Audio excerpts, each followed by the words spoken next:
It's just one of them days where I'm sitting in my gray tracksuit pants and I'm cool and calm inside, 'cause it's raining on the outside. It's just one of them days. Don't take it personal. I just wanna be all alone. So I feel right now. Pardon me.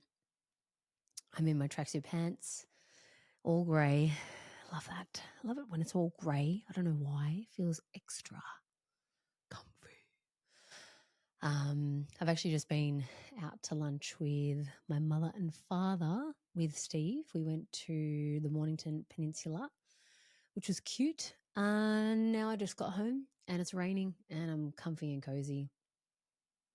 So just letting you know that really irrelevant information. I'm on the mend, feeling much better, which is great. But I want to share with you today just a bit of a lull moment, and I hope it's relatable, pardon me, and possibly to the achievers type A personality profile. This will be relatable. So, if you've been following the pod and are pretty up to speed with the episodes, you're well aware and you're well informed that I have been on, I think it's just going to be a lifetime journey, to be honest, but it's been a more forefront journey over the last few years of letting myself be a human being and not always be in the human doing, and how much validity I have put into doing and how much value I have not put into being, and so therefore have very much dipped into my masculine side, forgetting that I have a feminine side that I need to tend to. Anyway, sorry, I've still got this cough. So the last couple of weeks, as you know, again, if you've been listening, I have been sick. And so I've just been taking it super slow, listening to my body. I've not been to the gym for 3 weeks, which for me is quite a lot. I've still been walking every day and getting close to closing my rings just through walking and being active in the house. But I've been resting. Anyway, here's what I hope is a relatable share and a bit of a lull. So there have been some shows that I have been watching. So a show that Steve and I have come back to is Seinfeld, because we just love it. I think we've already watched it through maybe once or maybe twice, definitely once, and we're back at it again. Pardon me. And so we've been doing that. And then there's been a show that Steve and I watch. I can't remember what it's on. It's called Only Murders in the Building. Which is quite an enjoyable show to watch.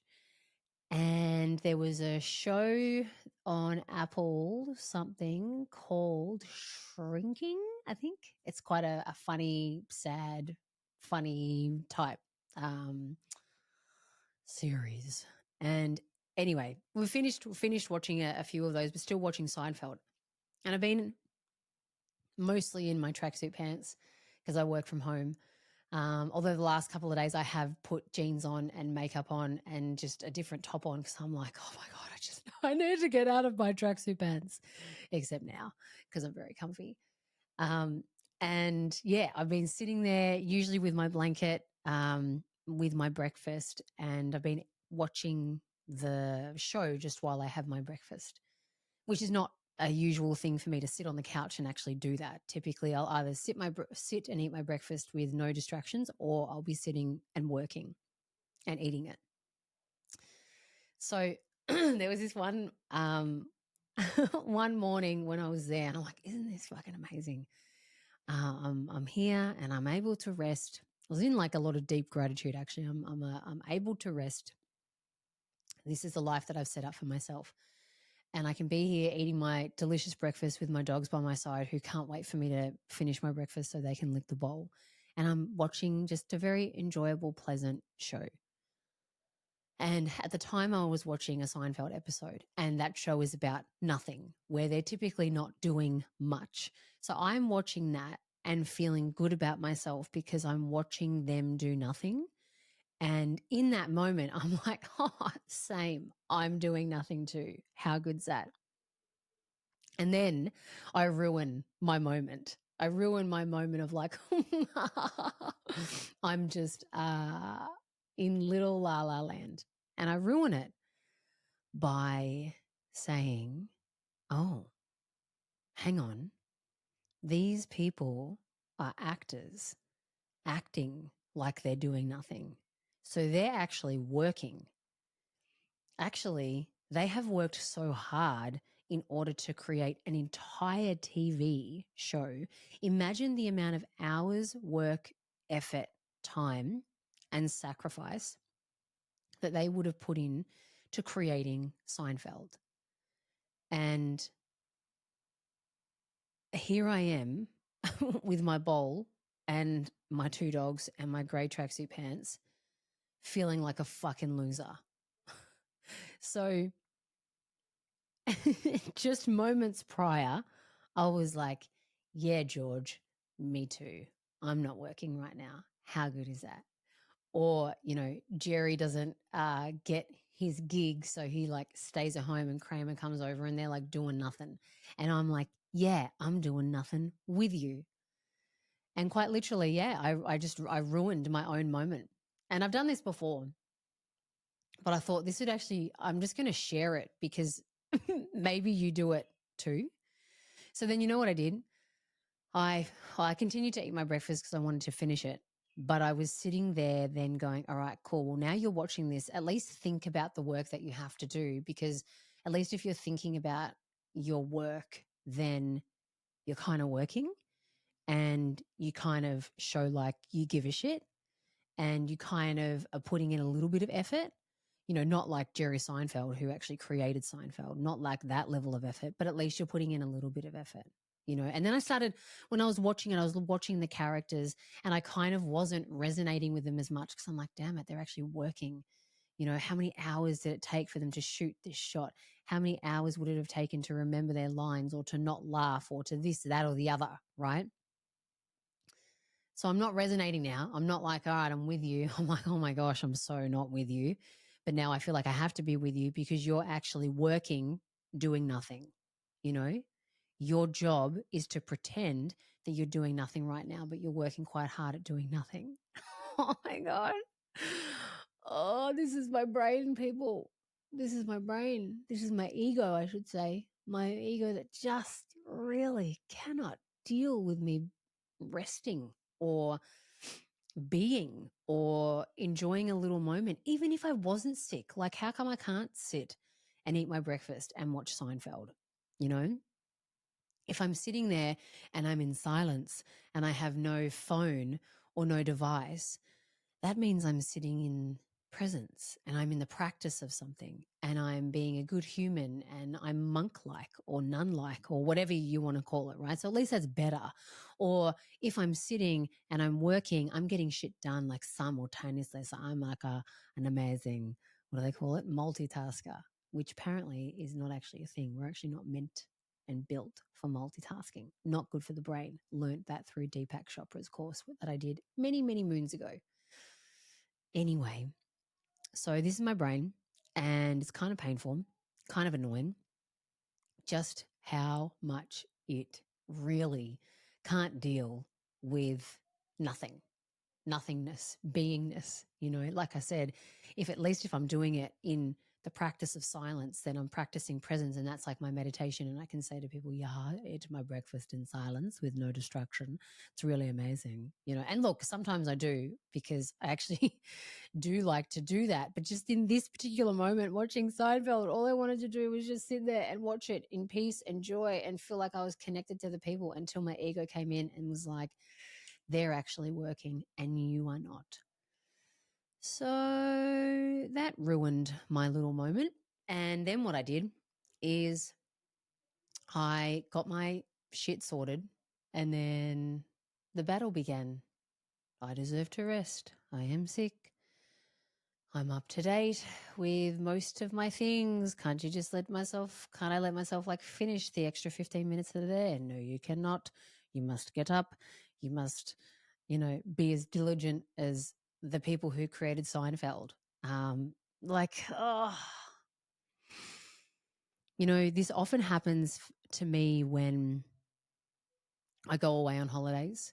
When I kind of gift myself that necessary, required break time, etc. And in those moments, that right there is my opportunity to put the work into practice. So I 100% know that, I'm going to work anyway, right? I'm going to take myself up maybe just a little bit later on the clock than what I usually would do. But whatever I need to get done, I will still do it just at a slightly slower pace.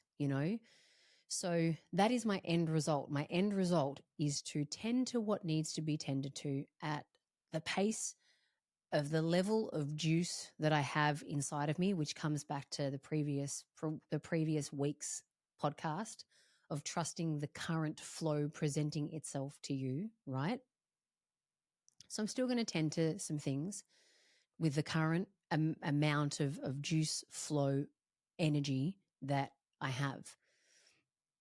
Then in that moment, I also have a choice to either give into my ego or give into my ego and get on with work and do it immediately and do it at some fast pace to try and catch up on things and do it from a place of angst, do it from a place of stress, do it from a place of you're not enough, do it from a place of whatever you want to, whatever words you want to put in there, whatever words you want to put in there. And, that's when I said, okay, cool. My intention was simply to have my breakfast whilst watching a show that I enjoyed. That was it, right? That was it. It wasn't to sit there all day and watch all the episodes or even watch it until the end. All I really wanted was to have some nice company with the peeps at Seinfeld and eat my breakfast. So I'm like, okay, cool. I'm done. I'll turn that off. Now, how did I decide that? I felt into it, right? And like I said, I felt into it and kind of came back to my original intention that I wasn't there to sit on the couch all day, that I wasn't there to, milk as many hours as I possibly could of watching shit. Just wanted to sit and eat and watch. And that's what I had done. So, okay, cool.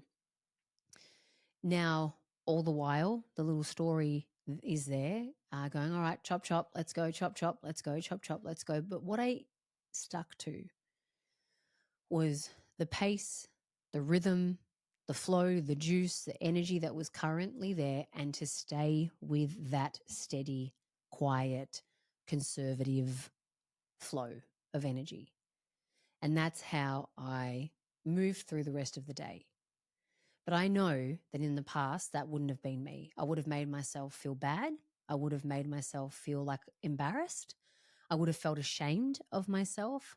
I would have called myself a loser. I would have called myself any name under the sun that you can possibly imagine to basically whip my ass into line and get upstairs and work my fucking ass off so I could prove to myself, AKA my ego, that I was indeed a good worker, that I was indeed serious, that I was indeed valid, that I was indeed of value because I'm working, right? And I share this with you, one, yes, because it's funny in terms of just what took place inside of my head. But two, this might be common for you. This might be something that takes place for you. And quite possibly your ego wins and you start being an asshole to yourself. You start being mean to yourself.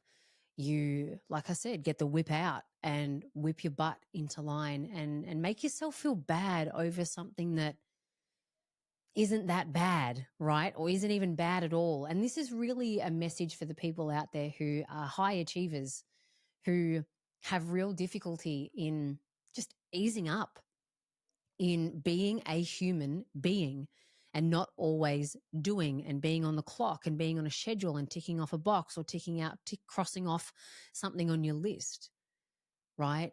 I know how difficult that can be because one, I experience it, and two, just the thoughts that come up in your head when you give yourself a fucking moment of eating cereal on your couch with your favorite dogs and watching Seinfeld or whatever version of that might be for you.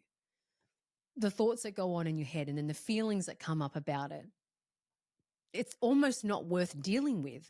So then you keep on doing, you keep on busying, you keep on whatever it is, whipping yourself into line. And so this share is my invitation to you to notice and observe to see if you're doing this to yourself.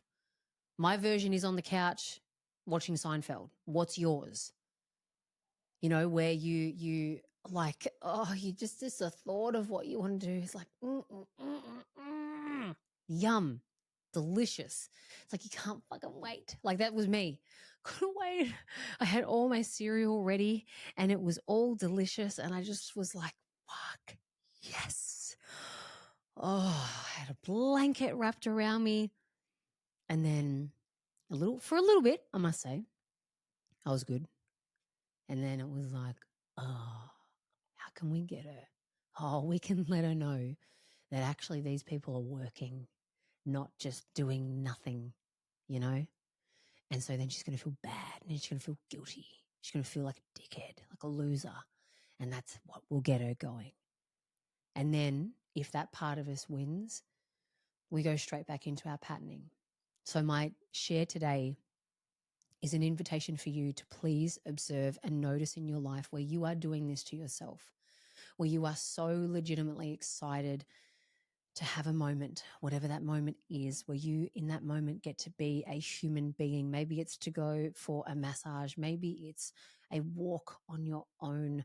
Maybe it's, I don't know, mooching down the shops, you know, in a different suburb, and you're looking at all the different places that have nice smelling candles or homewares or whatever it may be, whatever just totally makes you feel like, oh yeah, this is me.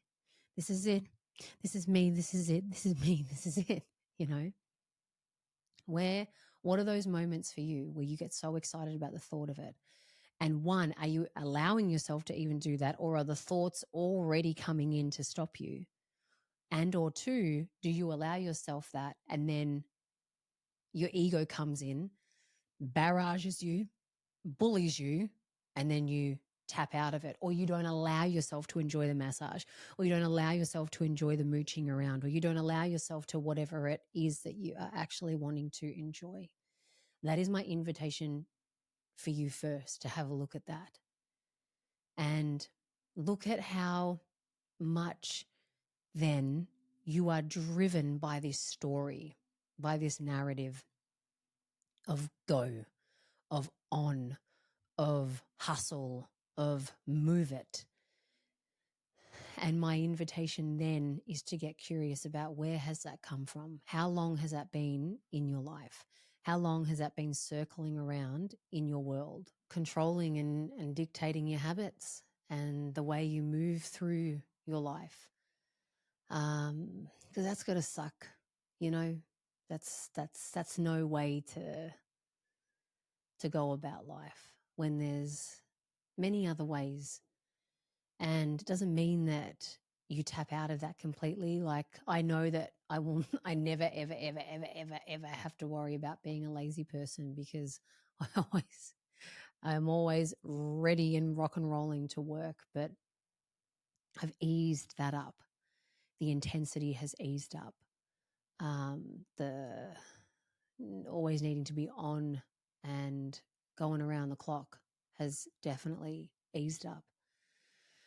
Creating more space to just be, and being uncomfortable in that being has opened up new paths and new ideas or new things that I might like to do, or just actually not do. I don't have to do anything in that space. I can actually just be in that space.